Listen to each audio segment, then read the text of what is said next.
and welcome to the Raw preview. I'm Adam Wilbourn from What Culture, joined by the Dadley boys of What Culture, Michael Hamflett and Michael Sidgwick, to preview tonight's episode of Monday Night Raw and, in all likelihood, give their thoughts on Money in the Bank. But before we get into it, if you're a fan of this sort of thing, make sure you subscribe to What Culture Wrestling on either iTunes, Spotify, wherever you get your podcasts from, for daily wrestling podcasts, where we not only review Raw and SmackDown, but also the Wednesday Night War between AEW and NXT, pay-per-views, we have interviews, roundtable discussions, and a roundup of the week, complete with a bloody good quiz, of course, on wrestle culture. But as I said, joined by Michael Sidgwick and Michael Hamflett to preview tonight's episode of Monday Night Raw. But before we get into all that, of course, last night was Money in the Bank, and people are waiting with bated breath to hear what the Dadley boys thought of all that. So let's start with you, Michael Sidgwick. I've already got a bit of a sense of how you felt about last night's Money in the Bank. So in response, I'll say, why don't you just cheer up and enjoy yourself? Over to you.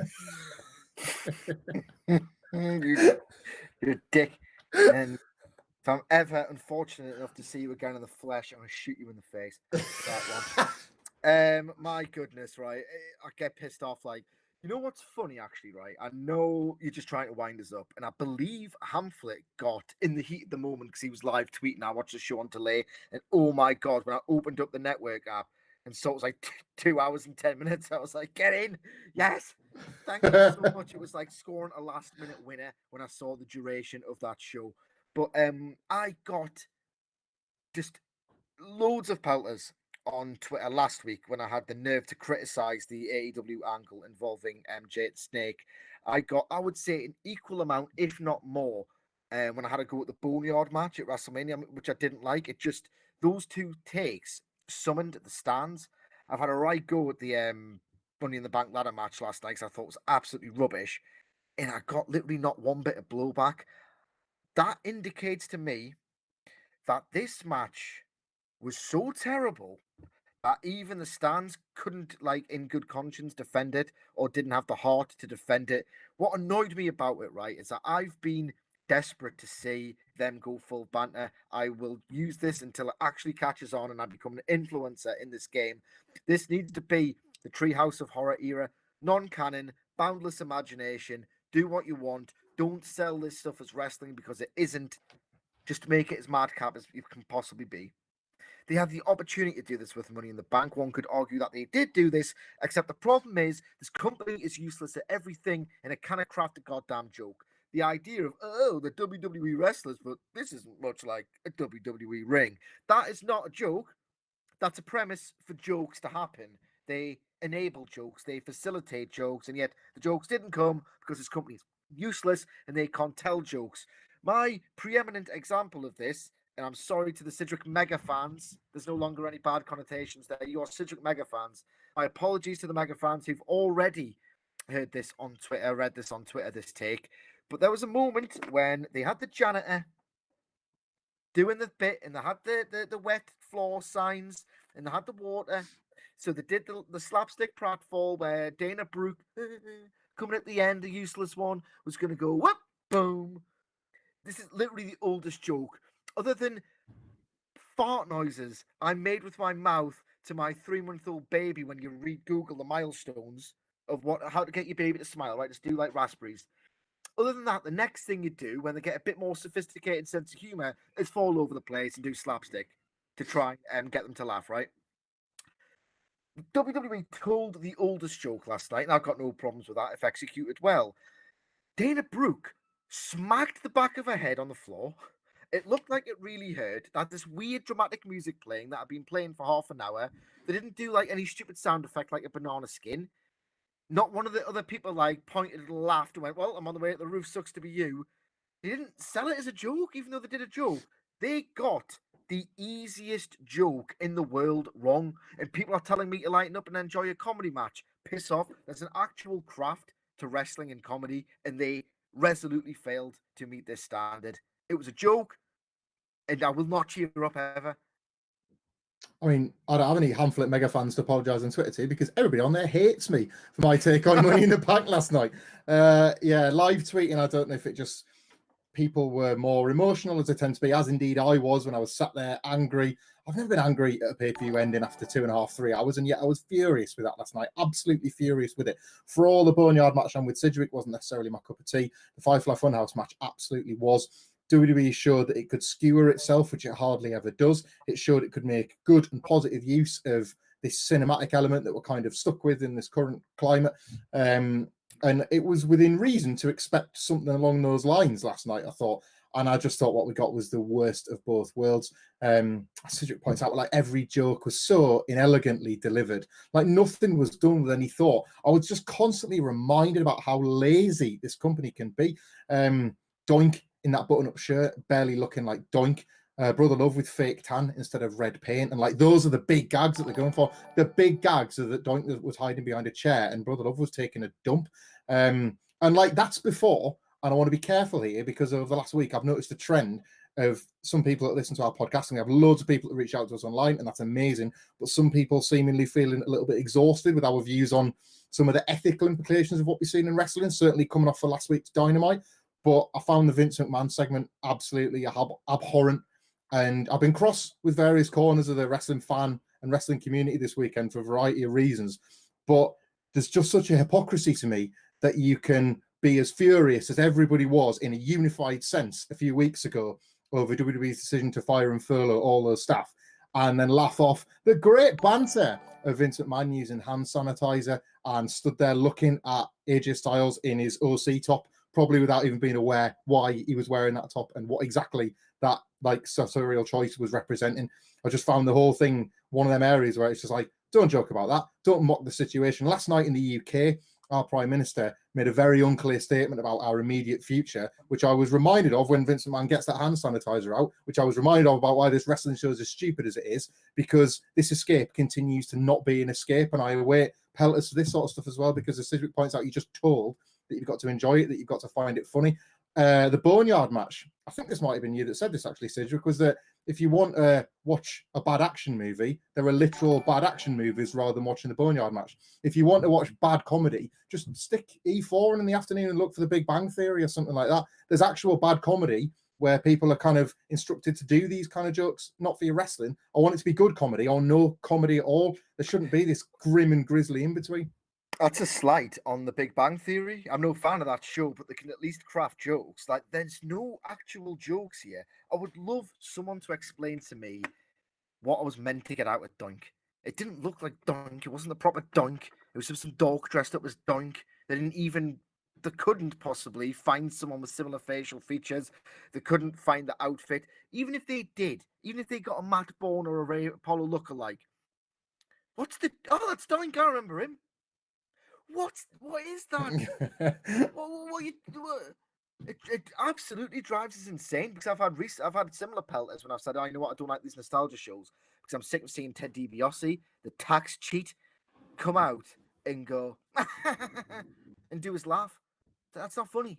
You know what was funny? He used to do something unconscionably cruel and then do the laugh, and that's what made the laugh so funny. It's because he was pissed himself at how much of a dickhead he was.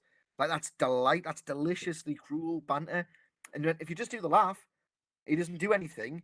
It's an empty reference. And you're just meant to be the slack-jawed idiot who used to watch it in the 80s. They used to do all that. Used to love all that, mate. Like, it's ridiculous. And, like, anyway, one of the major problems, of course, is that, like, it matters. Like, you can say what you want about how daft it was. You say, oh, why are you taking it so seriously? Like, it really matters. Asuka and Otis have got briefcases that could lead to title shots, when crowds are back, that could lead to WrestleMania matches that are a very important moment in these wrestlers' careers. So you can't brush this off as non-canon silliness, despite how silly they went, because of the end results in both cases. Otis and Asuka, if we're to receive kayfabe as this important thing in these career trajectories as mattering, then this has just had an impact on their career, and this was real. And all the characters that were involved in it that were made to look absolutely stupid, these Keystone Cops, Benny Hill scenes that we had, all of them looking thick as pig shit. Like, that is now part of Asuka and Otis' story, and potentially their rise to winning the title. This sort of nonsense might have to appear in top 10 lists in a few years' time if they haven't erased one of them out of the scene like they have Roman Reigns. Like, this is part of the show. AJ Styles and The Undertaker, the Boneyard match at WrestleMania, for them to just blow it off on Raw, as like, I just got out, I'm fine. Like, that was insulting. This could potentially end up being even worse. And I just think it's a bit neglectful of us if we don't highlight some of that over the people that are just saying, oh, it's just a fun, stupid time. Well, it won't be so fun and stupid if Otis and Asuka go and win titles off the back of it. Well, I honestly thought you loved it. But anyway, before we get to tonight's episode of Monday Night Raw, don't forget if you want to ask any questions to the boys, stick them in the comments. Any contributions, very much appreciated. Before we get to tonight's Raw and possible permutations of Money in the Bank, Ethan Wendelken, thank you for your donation, asks, match of the night in your opinion? I think we're all universally agreed on this one, aren't we, Hamlet? Yeah, I just want to say I really liked Bayley's work specifically in that women's title match. A pretty good carry job, not to sort of denigrate Tamina too much, but the story was all over the shop, and yet Bayley made that watchable. But yeah, Drew and Seth, legitimately good. Didn't feel over long. Really good service of the story they've been telling on Raw as well between the two of them. And I thought the handshake at the end was genuinely intriguing. I thought that was quite a unique bit of storytelling that I didn't expect from them at all. And I want to know kind of what this means for Seth's character, and they're not bodging Drew. So how many little like miniature successes is that from one match? Yeah, I thought that match was tremendous. Obviously would have been way better with the crowd, but that's the caveat that we at some point will air a recorded transmission before we do any sort of video or audio medium and just play it, because it really does go without saying. But I just really liked the story that they told, that Hamlet has just alluded to, where the idea was that Seth Rollins is probably a bit more technically capable than Drew McIntyre. And usually when WWE tells this story, it always feels like quite plodding and overlong, and it drags and it's a little bit boring. But I never got any of that sensation yet. I still inferred what the characters were about and how the strengths of the respective wrestlers. I thought it was a cracking title match that somehow felt like a title match, just without the atmosphere of a title match. A genuine achievement, in my opinion.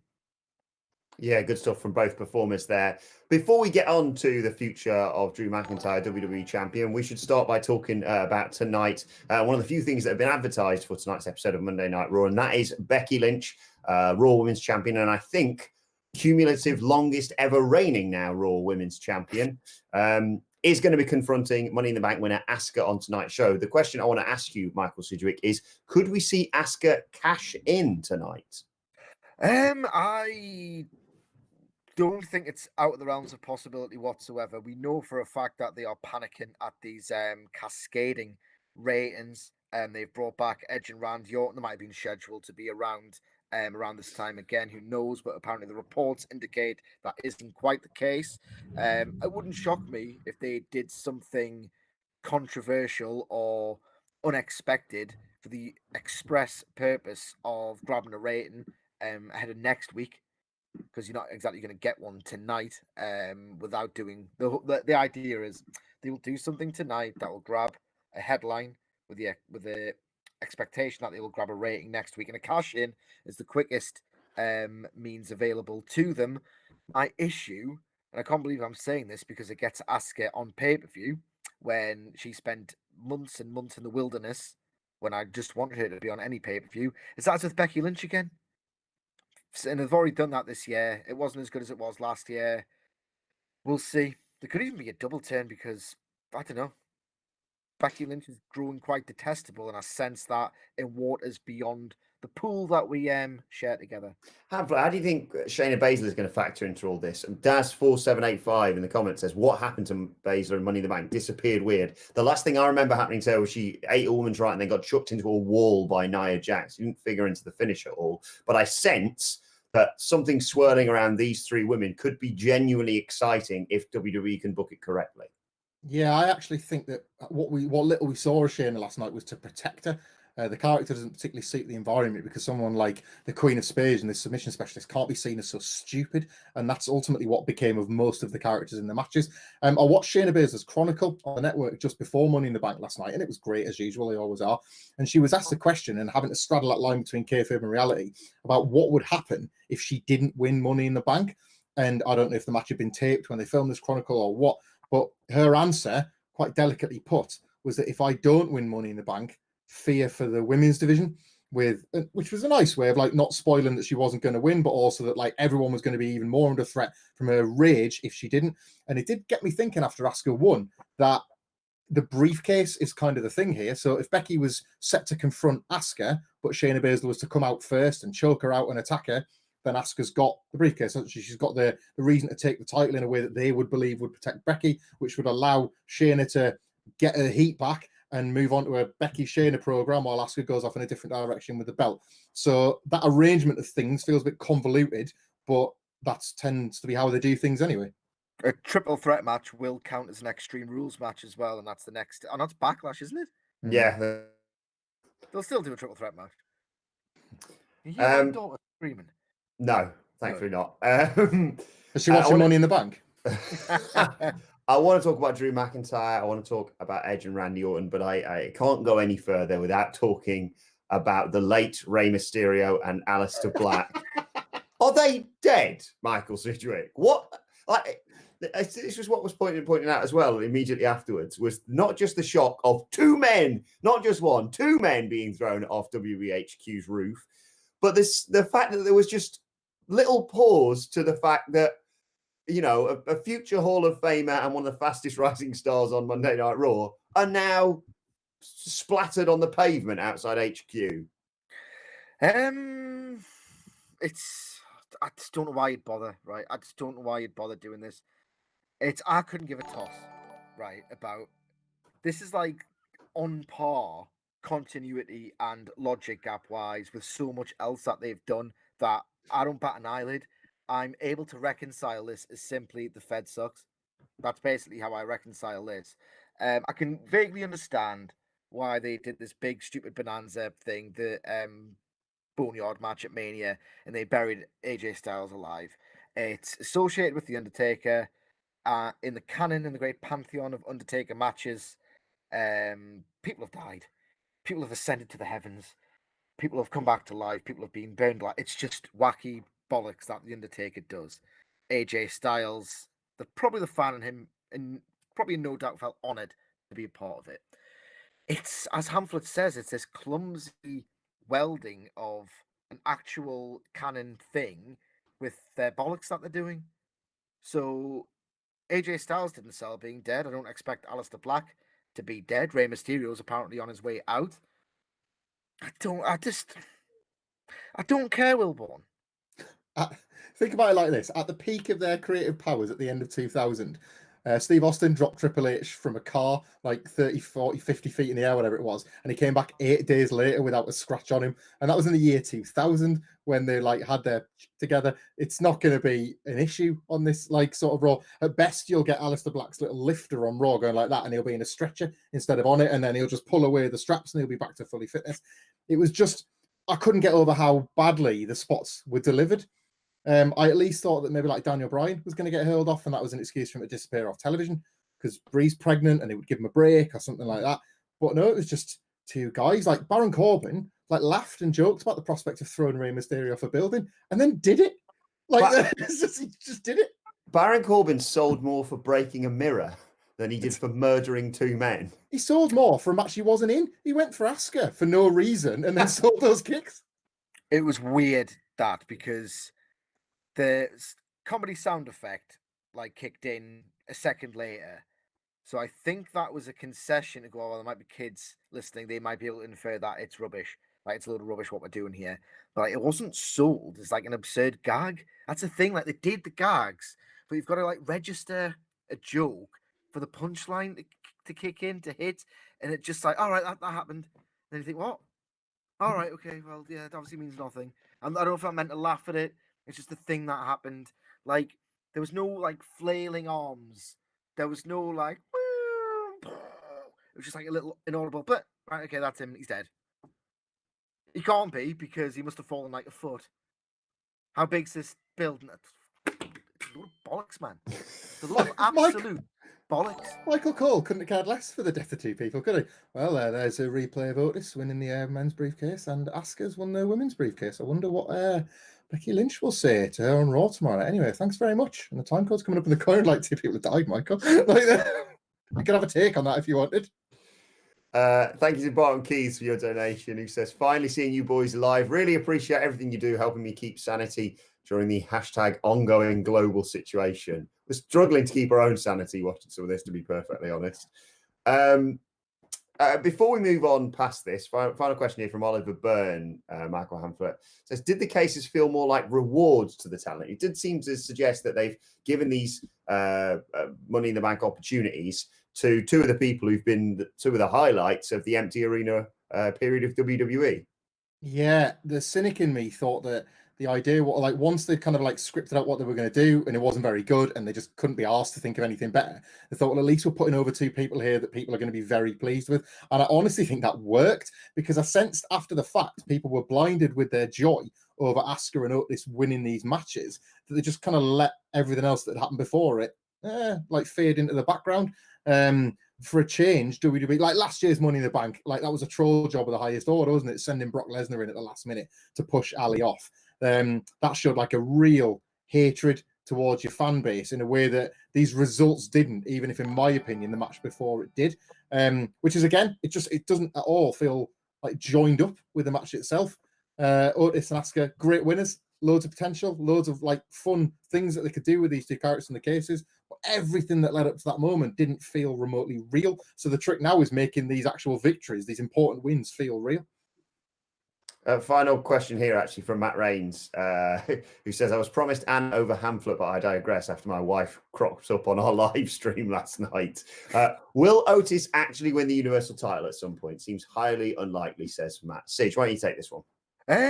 He said in one of those WWE.com exclusives that he fully intends to cash in on the tag team titles alongside Tucker, which I'm not sure in the fine print of these things, Mr. Reigns, but I think the small print on these contracts reads something along the lines of, do whatever bollocks we want. These idiot marks will accept anything we throw at them, right? Well, they can just change their mind. The unscripted, to the best of my knowledge, these exclusive.com interviews, hence why they are 1 million times better than every single opening segment you'll ever hear on Raw. They're not bound to anything. They could gauge the online reaction, see that people are genuinely thrilled for Otis, and the guy has definitely got over. He's played the game. He's done really, really well. They might think to themselves, well, why the hell not? Like, why the hell not? We could strap him. We could strap him. There's literally nothing stopping them. Ultimately, this could just be Vince McMahon having a huge, huge swell in his heart for the big fat man who does funny things, and then he can have one of these trademark changes of heart in about 2 weeks' time and go, I'm sick of him. Sick of him. He needs to lose some weight. Who knows? Who knows? I personally, if I was going to put my balls on the line here, I can't see this dude as Universal Champion. I'd kind of like it, you know. He's got over. I admire anyone profoundly for getting over in that system, but I just don't think they'll feel like they want to pull a trigger. Wilbourn, I've got a question on my screen here coming in from Michael Hamflet from whatculture.com. What the hell was that briefcase full of cash? And why wouldn't you just want that instead of the title opportunity? Why was she punished for being an idiot for taking down something that you would absolutely steal and bail? My thoughts exactly. I said, oh, she's going to think it's the briefcase. But then again, it is a briefcase full of quite a lot of money. So, yeah, I don't know why they didn't go for that.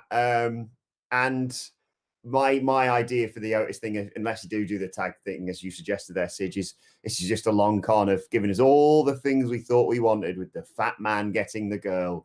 And then it's going to end the same way all these things end in WWE, him getting hit in the bollocks, except this time he's going to be cost a world title opportunity along with it as well. Or maybe tricked into giving her the briefcase, and I don't know, that translates into a women's title shot. Who knows? Megatoby09 says, will Asuka go for the NXT title to pull a rating? Hamflet, what do you reckon?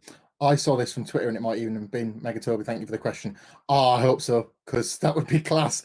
I don't want it now. I want it in months. The usual answer to these sort of questions. It would be great.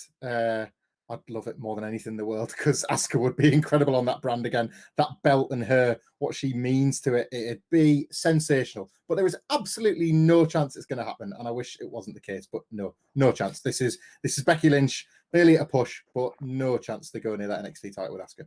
NXT, you've forgotten how to book, so I don't know how great it would be. Sorry, Wilbourn.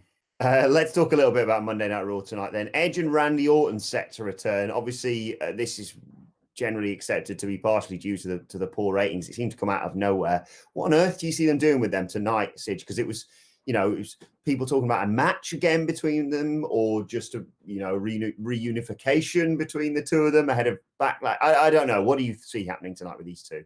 I mean, it's very ambiguous, dare I say, deliberately so, in order to hoodwink people into thinking, oh, it's going to be another Edge Randy Orton match. First one didn't shave years off my life, so what we'll do is we'll watch that one again. That might be what happens.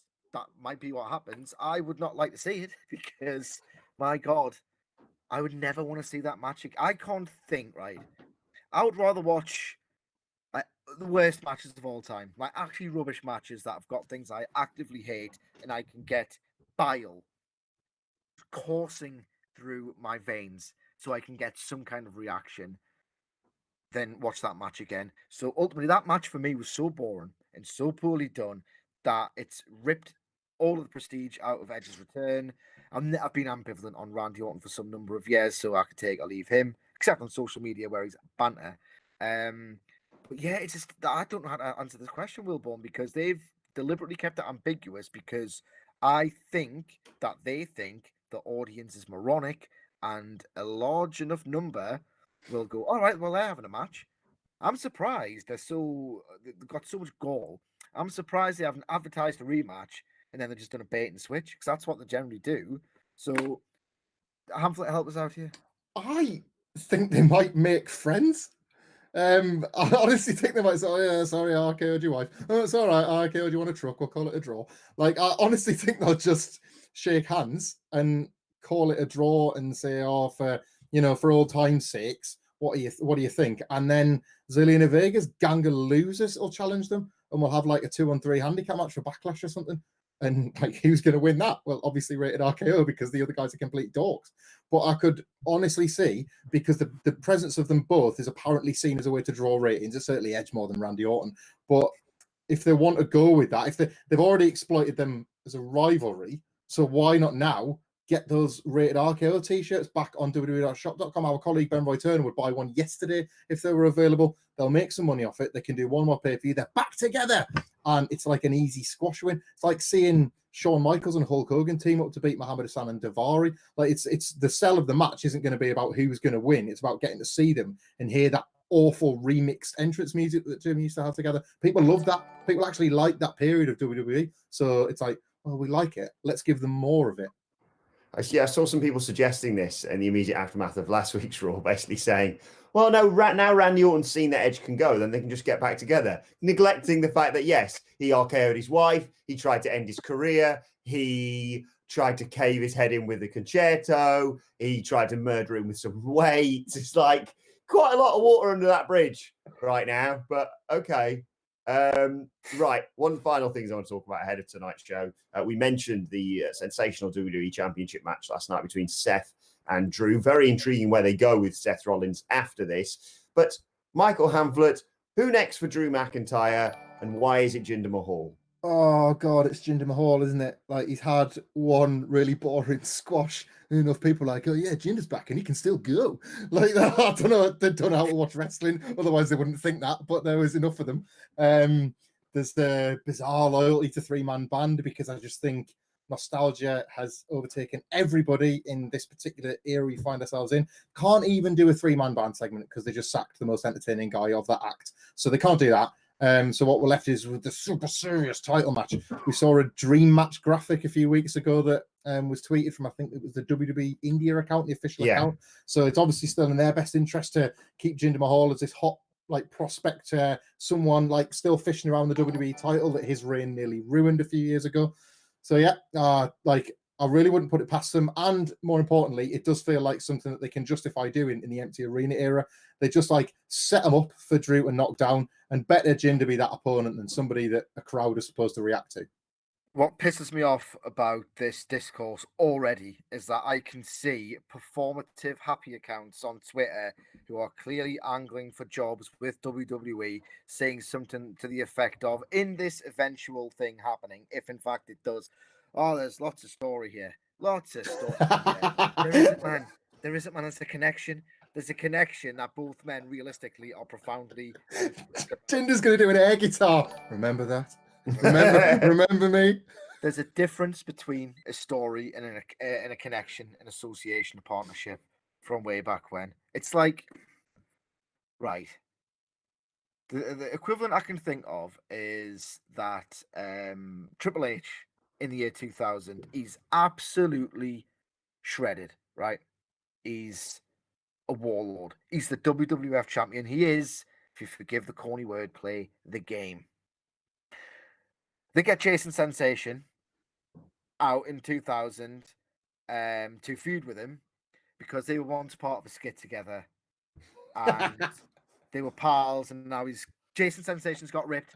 Jason Sensation is hulking and he's come to have a match with them because they're clearly on the same level of ability. The last time I saw Jinder Mahal, when he wasn't doing a rubbish squash match, was getting pinned and rolled up next to a golf cart. So that's what happened to his career. There is no story here. They used to be in a rubbish faction. That's it. And what they need to stop doing, because it's fine for us, we've got this big shared universe of lore, of WWE lore and mythology.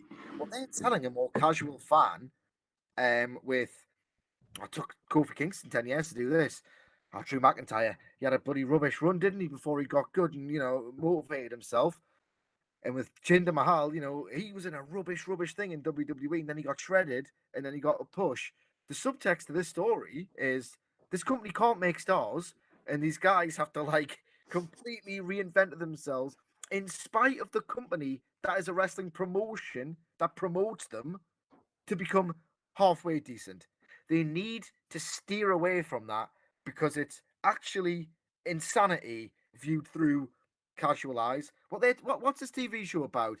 It's about how this company's crap. And I meant to watch it. No. They're saying, they're basically saying, oh yeah, forget who I was, and then remember. They want both. They want both in the same angle. They want both. They might not do this. We might have worked ourselves up, but they might. You have to tune into Raw to find out. It is akin to them booking a world title feud for the Social Outcasts in a few years' time. Who were they? Who were they? Remind us. Bo Dallas, McGillicuddy, Adam Rose, Heath Slater, yeah. I completely forgot about them. Yeah. My God. But there is a bit of me. Don't jump down my throat. Braun Strowman. Sorry. They have just done this with Braun Strowman. You got to come back home. It's like, why? I got halfway over the second I got away from you. Why would it even be? Why would I even entertain the notion of getting the old band back together, the old black mask on? Why would he even entertain this notion? Why would you bring this back up? Just make him be a star. Ridiculous. Sorry, Wilbourn. Before you jump down my throat here, I do think this might be a good thing to have Jinder versus Drew McIntyre, only because of the current situation. I don't want them to blow any good matches when there's no crowd there. That is literally the only justification here. I don't care about the backstory. I don't even want the performative, but what if Jinder Mahal won? Worries of a world championship match at Backlash. It would also... Well, it wouldn't, because Drew's doing wonderful stuff as world champion. And by all reports, he's one of the few things that's actually doing well in terms of crowd reception, doing 1.5 million views on stuff that he's done on YouTube and matches and stuff like that. So it might hinder, oh God, I've used that word around. Anyway, it might hinder his path as world champion because you've just sort of gone, as you did with Seth Rollins. Here's a really good first feud as world champion. And now crap. But if you're not going to, waste what could be a really good match between, I don't know, Drew McIntyre and Kevin Owens, for example, whilst you're in this empty arena time, then it's fine because I have to watch it. It's not like I'm being encouraged to watch it because of Drew McIntyre versus Jinder Mahal and the inevitable period where the man who just sort of kicked out of a few F5s and then kicked the head off Brock Lesnar is going to have to sell and, be really beaten down by the, roided up broccoli guy who hits him with a few collassers left, right, and centre. But I will say this, and this is not a prediction. This is a spoiler. Tonight, if this happens, if they set up this match, I almost guarantee one of the two is going to say, I'm going to beat your ass like a drum. And then Charlie Caruso is going to go, because they were in a band. I'm not sure if you were. Because we need to have our jokes. Oh, God, I've come so close to swearing in the last 2 things I've done on this channel because of how annoying they can be with explaining jokes, for Christ's sake. Jinder won the title off Randy Orton at a Backlash. So you're going to get like Michael Cole or something. He's got a lot of history at this event. like how it matters. Right, let's wrap it up there. Very quickly, I want to say a quick shout out to Joey G118, who sent us a $5. Thank you so much for your donation. I mentioned how much he sent because he says, I've sent this simply so Sidgwick can buy a razor for that mustache. No need to thank me, guys.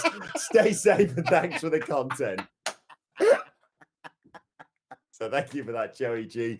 Do let us know your thoughts ahead of Monday Night Raw in the comment section below. And don't forget to like, share, and subscribe. And subscribe to What Culture Wrestling on either iTunes, Spotify, or wherever you get your podcasts from. The Daily Wrestling Podcast.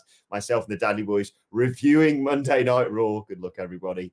Tomorrow. You can also let us know your thoughts on Twitter at What Culture WWE. Watch there. Follow all 3 of us. You can follow Michael Hamflett at... Thank you, everybody. This was hugely cathartic. Michael Hamflett. You can follow the mustachioed one, Michael Sidgwick at... Never call me that again, at M. Sidgwick. And you can follow CM Punk's new best friend, me, at Adam Wilbourn on Twitter. Follow us all at What Culture WWE. And in fact, follow our lovely editor and the man who did the live reactions with me last night, Phil, at Phil My Chambers. But this has been the Raw preview. Oh, I'm genuinely not excited, intrigued, terrified, morbidly fascinated by Monday Night Raw tonight. This has been the Raw preview. My thanks to the Dadley Boys. Thank you for joining us. Thanks for all your donations, all your questions, all the usual stuff. And we will see you soon.